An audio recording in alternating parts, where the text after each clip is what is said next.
यानी ये पूरा हिंदुस्तान में सिद्ध हो गया आज कि काराकाट लोकसभा सीट से ये सिद्ध हो गया कि एक गरीब का बच्चा भी चुनाव लड़ सकता है और ये इतिहास में दर्ज किया जाएगा। लोग कह रहे हैं कि भारत में पैसा वाला ही जीतता है, लेकिन हम लोगों ने तय कर दिया है कि भारत में गरीब भी चुनाव जीत सकता है। ये चारों तरफ होड़ मची हुई है कि काराकाट सीट में करोड़पति वहां गया है, राजा राम सिंह का अब की बात खैर नहीं है, लेकिन हम लोग काराकाट के गरीब जनता ने, किसान मजदूर ने ललकारा था और ये साबित करके दिखा दिया कि पैसा ही सब कुछ नहीं है।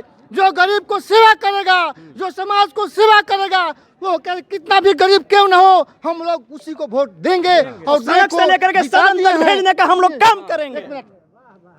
चूंकि राजा राम सिंह जीतते हैं तो हमारे जैसे गरीब बच्चे एक दिन राजनीति करेंगे और नहीं तो पूंजीपति ही जीतता जाएगा तो हमारे किसान का बेटा, गरीब का बेटा राजनीति नहीं करेगा, वो बेतहास गिर जाएगा। और राजा राम सिंह जीतते हैं तो आने वाले दिन में ये साबित हो गया कि गरीब भी चुनाव जीतेगा। इसलिए हमारे गरीब का लड़का राजनीति में आएगा और राजनीति करेगा और जीत कर जाएगा। यानी ये पूरा हिंदुस्तान में सिद्ध हो गया आज कि काराकाट लोकसभा सीट से ये सिद्ध हो गया कि एक गरीब का बच्चा भी चुनाव लड़ सकता है और ये इतिहास में दर्ज किया जाएगा।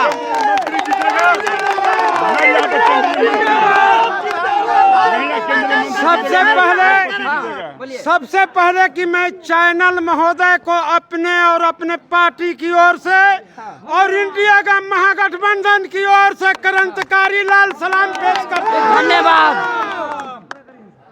साथियों, ये राजा राम का जीत नहीं है, ये काराकाट लोकसभा के किसान, मजदूर, दलित, अल्पसंख्यक, छात्र, नौजवान का जीत है और मोदी को अब भारत से भागने का तैयारी कर लेना चाहिए।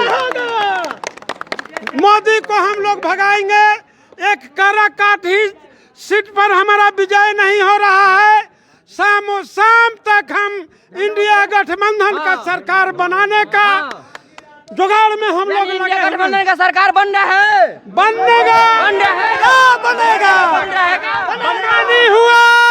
बेईमानी हुआ तो कितने भारत के लोग को मोदी हराएंगे। सारे भारत के लोग मरने को तैयार हैं।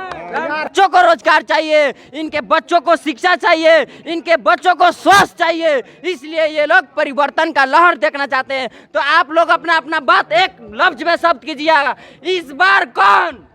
इस बार काराकाट का उम्मीदवार इंडिया महागठबंधन के राजा राम सिंह होंगे, जो गरीबों का नेता, मजदूरों का नेता, किसानों का नेता और छात्र को रोजगार दिलाने वाले नेता, अब एक लोकप्रिय और फेमस नेता हैं, जिनको जनता ने एक पैसा चंदा कर करके उनको चुनाव लड़ाया है। बात बोल दिया गया, दूसरा बोलिए। वो विकास करने के लिए हैं, बहुत से अच्छे से अपने क्षेत्र में काम करेंगे और रोजगारों को नौकरी बेरोजगारों को नौकरी दिलाने के लिए काम करेंगे। महंगाई पर रोक लगावेंगे, लोकतंत्र को बचावेंगे और मोदी को यहाँ से भगावेंगे। मोदी कहते हैं कि हम फकीर हैं, झोला लेके चले जाएंगे। तो क्या उनका झोला इस बार उठेगा कि नहीं? तो झोला किया जाएगा कि झोला में क्या क्या लेकर के आप जा रहे हैं। जैसे कि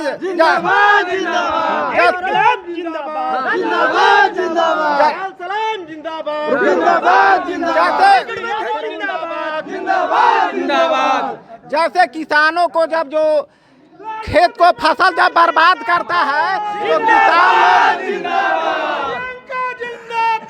देख सकते हैं यहाँ पे राजा राम कुशवाहा जी निकल रहे हैं, इसलिए यहाँ की जनता के अंदर बहुत ही खुशी है। हम बयान नहीं कर सकते कि ये लोग कितना खुश है। तो आप लोग कमेंट में जरूर बताइएगा कि काराकाट लोकसभा सीट जो हॉट सीट माना जाता था वो राजा राम कुशवाहा के लिए माना गया है और ये इतिहास में दर्ज होगा कि एक गरीब का बच्चा भी चुनाव लड़ सकता है। बोलिए। नचनिया के पैसा पानी में और उपेंद्र कुशवाहा चुलाने में और राजा राम सिंह दिल्ली राजधानी में। गजब शायरी मार दिए जी। जी बिल्कुल। नरेंद्र मोदी जी 14 का चुनाव में, 19 का चुनाव में बोले थे कि युवाओं को रोजगार देंगे। रोजगार के नाम पे बिल्कुल फेलुअर हो गए। सारे स्टूडेंट ने ठाना था और काराकाट का क्षेत्र के जितने भी जनता लोग थे, बोले कि जुमलाबाजी जितने करने वाले नेताओं हैं सारे को हम लोग रास्ता दिखलाने के वोट के माध्यम से काम करेंगे।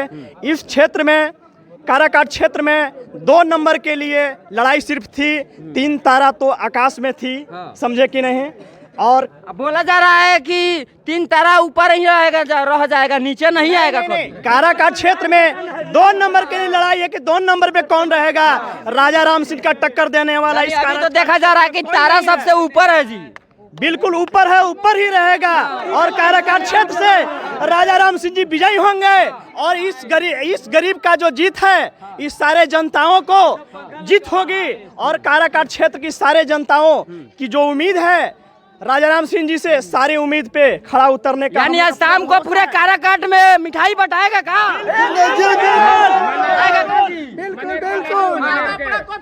मनेर का लड्डू बटाएगा, मनेर का लड्डू आ गया 5 क्विंटल। भारत देश के जुआ त्रस्त हैं, नौकरी नहीं रखला है। मोदी जी कहना है कि हम सब निजीकरण करेंगे, लेकिन हमारी सरकार बनेगी, इंडिया गठबंधन की सरकार बनेगी तो ये सब सरकारीकरण होगा। अब मोदी कह रहे हैं कि निजीकरण देंगे, सब टाटा को, बिरला को, अडानी को दे देंगे, रेलवे बेच दिए, भेल बेच दिए, सेल बेच दिए, प्लेटफॉर्म बेच दिए, तो हमने के सरकार बने तब बेचे ना दिए तोहरा के। एकदम सरकारी रही तब ना हमने के लड़का सरकारी ले पढ़िए सन। तू सब प्राइवेट कर लीजिए तो 5 लाख 10 लाख 20 लाख घूस लेब। मोदी जी को हटाना है और अपने संविधान में जो हक और अधिकार दिया गया है उस हक अधिकार के लिए हम लोग लड़ाई लड़ रहे हैं और इंडिया गठबंधन की सरकार बनेगी, ये तय है।